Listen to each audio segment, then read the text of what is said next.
Yani bayram akşamı sabahçı çarşılar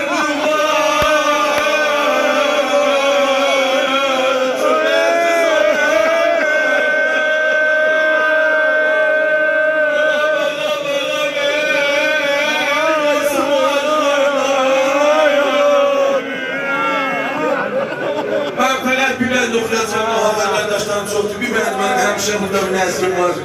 Fəqət bir bənd oxuya bana qapırlar, düşən çilələrdən birilər. Sabah yox bir gün bayramdır. Bu bir bəndi yoxlar iltimasıdır. Məsbəh eşq